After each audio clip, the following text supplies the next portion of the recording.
जब नूह लोगों को बताता होगा कि शादी से बाहर सेक्स करना पाप है, लड़के का लड़के के साथ और लड़की का लड़की के साथ शारीरिक संबंध बनाना पाप है, ये गलत है, तो लोग उसकी निंदा करते होंगे, उसका मजाक उड़ाते होंगे। 120 साल तक नूह उनको बताता रहा कि चोरी ना करो, झूठ ना बोलो, तुम पर परमेश्वर का न्याय प्रकट होगा। फिर भी लोग पाप करते गए और उसकी एक न सुन। 120 साल तक नूह उनको बताता होगा कि एक ही रास्ता है, तौबा कर दो, परमेश्वर के पीछे हो लो। पर लोग मूर्ति पूजा करते रहे, अपने हाथों से अपने भगवान बनाकर उनकी पूजा करते रहे। जिस सूरज को परमेश्वर ने बनाया उसी सूरज को भगवान बना बैठे, जिन चांद सितारों को परमेश्वर ने बनाया उसी को अपना भगवान बना बैठे। किसी चीज को नहीं छोड़ा, यहाँ तक कि लोगों ने पेड़ पौधों को भी नहीं छोड़ा, पानी को भी नहीं छोड़ा, हर चीज को भगवान बना दिया, जानवरों को भी नहीं छोड़ा, और तो और उन्होंने पत्थरों को भी पूज डाला। जब नूह उनको बताता होगा कि छोड़ो इन हाथों के बनाए भगवानों को, जिंदा परमेश्वर के पीछे हो लो जिसने हमें बनाया है, तो लोग उसका विरोध करते होंगे, उसकी बुराई करते होंगे, उसका मजाक उड़ाते होंगे। आज भी यही कुछ चल रहा है। आज जब लोग प्रचार को सुनते हैं कि सिर्फ यीशु मसीह ही रास्ता है, यीशु मसीह ही सच्चाई है और सिर्फ यीशु मसीह ही जीवन है और कोई भी यीशु मसीह को स्वीकार किए बिना स्वर्ग नहीं जा सकता, पिता परमेश्वर के पास नहीं जा सकता। अगर आपने यीशु मसीह को अपना उद्धारकर्ता ग्रहण नहीं किया है तो आप उद्धार नहीं पा सकते, आप मुक्ति नहीं पा सकते, आप स्वर्ग नहीं जा सकते। आज कुछ लोग ऐसे भी हैं जो इस सच्चाई को जान चुके हैं और यीशु मसीह को अपना उद्धारकर्ता ग्रहण कर चुके हैं, पर फिर भी अपने पुराने जीवन को पूरी तरह छोड़ते नहीं हैं, अपनी पुरानी चीजों को पकड़े रहते हैं। हो सकता है उन्हें लोगों का डर हो सकता है उन्हें अभी भी कोई डाउट हो। या तो आप कश्ती के अंदर हो सकते हैं या फिर कश्ती के बाहर, या तो आप स्वर्ग में होंगे या नर्क में, इसके अलावा कोई और जगह नहीं।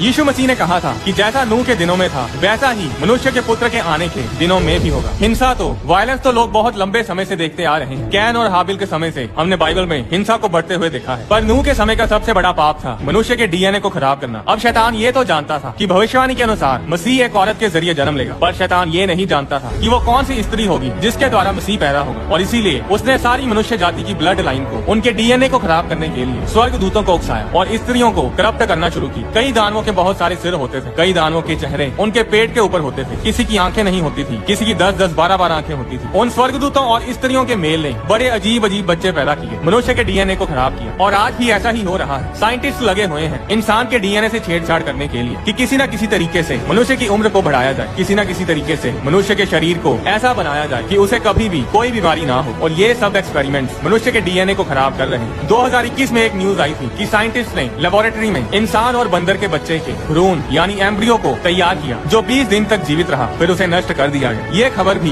2021 में लोगों ने इंडियंस को यीशु मसीह के बारे में नहीं बताया, बल्कि इंडियंस ने अंग्रेजों को यीशु मसीह के बारे में बताया है। इंडिया ने तो यीशु मसीह के प्रचार को 52 एडी में ही सुन लिया था, पर ब्रिटिशर्स ने 597 एडी में यीशु मसीह के प्रचार को सुना था। यानी जब इंडिया ने यीशु मसीह के प्रचार को सुना तो उसके 500 सालों बाद जाकर ब्रिटेन में यीशु मसीह का प्रचार पहुंचा था। अमेरिका में यीशु मसीह का प्रचार 16वीं सदी में पहुंचा था, यानी इंडिया से तकरीबन 1500 सालों बाद। और जिन लोगों को हिस्ट्री की नॉलेज की कमी है वो लोग बोलते हैं कि अंग्रेज लोग क्रिश्चियनिटी को इंडिया में लेकर आए। आप बाइबल को ना पढ़ें, सिर्फ हिस्ट्री ही पढ़ लें तो इंडिया की हिस्ट्री से आपको पता चल जाएगा कि बाइबल के परमेश्वर का इंडिया के साथ कितना पुराना रिश्ता है। यहूदी लोग इंडिया में तकरीबन 3000 सालों से रह रहे हैं। बहुत से यहूदी लोगों ने इंडियन आर्मी में रह के इंडिया की सेवा की है। लेफ्टिनेंट जनरल JFR जेकब एक यहूदी जो लोग ये बोलते हैं कि यीशु मसीह अंग्रेजों का परमेश्वर है, वो ये मन घड़त बातें बोलकर लोगों को ये बताते हैं कि हम भेड़ चाल हैं और हमें कुछ नहीं पता। एक छोटे से बच्चे को जो स्कूल में पढ़ता है उसे भी ये पता होगा कि यीशु मसीह का जन्म अमेरिका, कनाडा या इंग्लैंड में नहीं बल्कि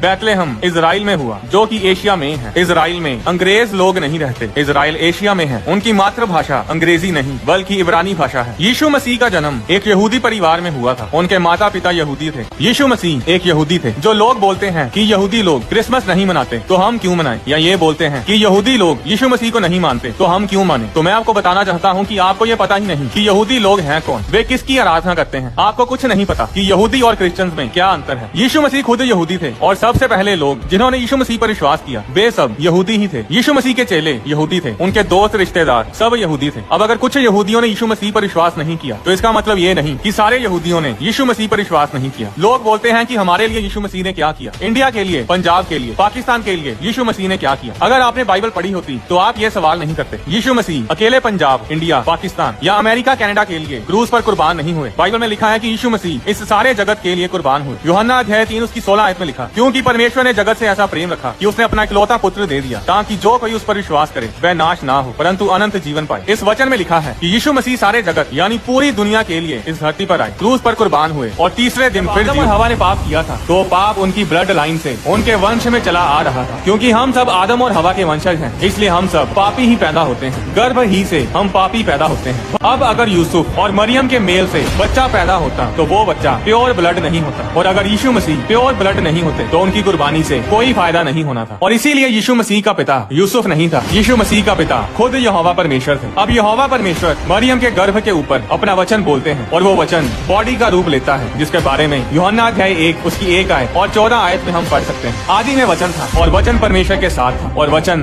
परमेश्वर था। यही आदि में परमेश्वर के साथ था। 14 आयत में लिखा, और वचन देहधारी हुआ और अनुग्रह और सच्चाई से परिपूर्ण होकर हमारे बीच में डेरा किया, और हमने उसकी ऐसी महिमा देखी जैसी पिता के इकलौते की महिमा। वो वचन यीशु मसीह थे जो मरियम के गर्भ में थे। अब यीशु मसीह का ब्लड प्योर ब्लड था। वो ना तो माँ के ब्लड के साथ मिक्स हुआ और ना ही इस धरती के पिता के करप्ट ब्लड के साथ, क्योंकि वो ब्लड स्वर्गीय पिता परमेश्वर का था। वो ब्लड गॉड ब्लड था। और जब वो बच्चा हुआ तो उसका प्योर ब्लड था, पवित्र ब्लड था, और उसी के प्योर ब्लड ने सारी दुनिया को पाक साफ किया। क्या आप जानते हैं कि परमेश्वर किस समय इस धरती पर घूमने आता है? क्या आप जानते हैं कि दिन का एक ऐसा समय भी होता है जब परमेश्वर इंसान के कानों को खोलता है और इंसान से बात करता है? अब परमेश्वर किस समय स्वर्ग से धरती पर आता है और मनुष्यों से बातें करता है? इसके लिए हमें ये देखना होगा कि बाइबल में समय को कैसे देखा जाता था। अब रोमियो ने रात को 4 पहरों में बांटा हुआ था, जिसे इंग्लिश में 4 नाइट वॉचेस भी कहते हैं। और इन्हीं 4 पहरों में से एक पहर में परमेश्वर इस धरती पर घूमने आता है। रात का पहला पहर होता था शाम 6 बजे से रात 9 बजे तक। रात का दूसरा पहर रात के 9 बजे से रात के 12 बजे तक, और रात का तीसरा पहर रात के 12 बजे से रात के 3 यानी सुबह के 3 बजे तक, और फिर चौथा पहर सुबह के 3 बजे से सुबह के 6 बजे तक होता था। बाइबल बताती है कि यीशु मसीह रात के चौथे पहर के आसपास पानी पर चलकर अपने चेलों के पास आए थे। पर पानी पर चलने से पहले यीशु मसीह पहाड़ पर प्रार्थना कर रहे थे। यीशु मसीह रात के चौथे पहर के आसपास ही प्रार्थना क्यों करते थे? पहले या दूसरे पहर में प्रार्थना क्यों नहीं करते थे? क्योंकि रात के चौथे पहर में ही परमेश्वर इस धरती पर आता था। यहूदी रबी यहूदी लोगों को ये सिखाते हैं कि सूरज निकलने के 2 घंटे पहले परमेश्वर इस धरती पर आता है, और जो कोई भी उस समय प्रार्थना में होता है उसे विशेष दर्शन, ज्ञान, समझ और परमेश्वर की आशीष मिलती है। क्या आप जानते हैं कि परमेश्वर ने सदोम और गमोरा को सुबह के समय नष्ट किया था? परमेश्वर के स्वर्गदूत तो रात को ही वहाँ पहुँच गए थे, पर उसका विनाश तड़के सवेरे हुआ था। परमेश्वर आपके साथ समय बिताना चाहता है, इसीलिए वो आपको उठाता है। और अगर आप उठकर उस समय अपनी नींद के ऊपर काबू पाकर प्रार्थना में बैठ गए तो आप देखेंगे कि आपकी जिंदगी में बड़े बड़े बदलाव आएंगे। अगर इस दुनिया में कोई परमेश्वर सच में है तो फिर आज दुनिया में इतनी बुराई क्यों है? क्यों मासूम लोग हॉस्पिटल्स में बीमारियों से मर जाते हैं? छोटे छोटे मासूम बच्चे हादसों का शिकार हो जाते हैं। अगर परमेश्वर इतना ही महान है तो परमेश्वर सब कुछ ठीक, सब कुछ अच्छा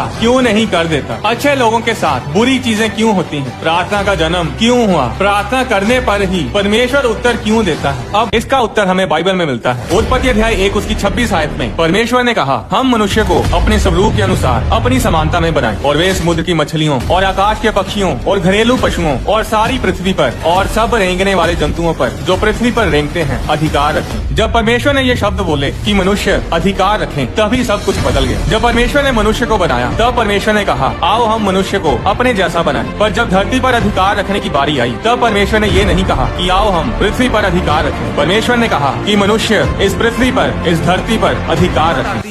कि वो परमेश्वर ही था जिसने आदम को उसकी स्त्री से मिलाया था। परमेश्वर ही इस दुनिया का सबसे पहला मैच मेकर था। अब जब परमेश्वर औरत को आदम के पास लेकर आता है तो आदम ने कहा, अब ये मेरी हड्डियों में की हड्डी और मेरे मांस में का मांस है, इसलिए इसका नाम नारी होगा, क्योंकि ये नर में से निकाली गई है। वो परमेश्वर ही था जिसने दुनिया की सबसे पहली शादी पढ़ी थी, और वो शादी थी आदम और हवा की, और शादी की जगह थी अदन का बाग। परमेश्वर ही ने उनकी शादी पढ़ी और उन्हें आशीष दी, जिसके बारे में उत्पत्ति अध्याय 1 उसकी 27 आयत में लिखा है, नर और नारी करके परमेश्वर ने मनुष्यों की सृष्टि की, और परमेश्वर ने उनको आशीष दी और उनसे कहा, फूलो फलो और पृथ्वी में भर जाओ।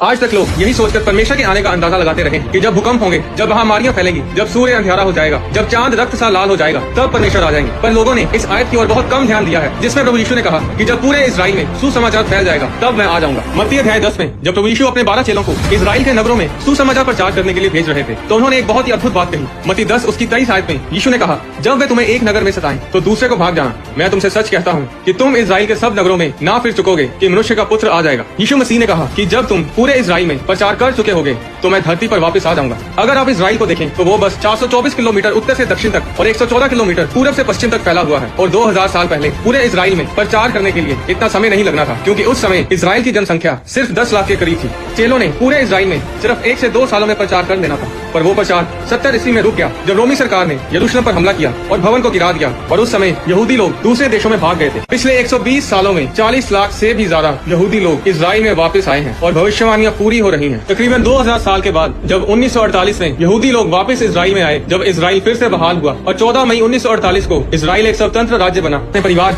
अपने दोस्तों और रिश्तेदारों को बताएं कि यीशु मसीह आ रहे हैं। ये टेक्नोलॉजी, ये इंटरनेट, ये सोशल मीडिया परमेश्वर ने ऐसे समय के लिए ही दिया है, और ये क्रिश्चियन लोगों के कारण ही परमेश्वर ने क्रिश्चियन लोगों को ही दिया है, ताकि लोग परमेश्वर के वचन से जुड़े रहें, प्रार्थना सभाओं में शामिल रहें, परमेश्वर के वचन को उसके दासों से सुन सकें।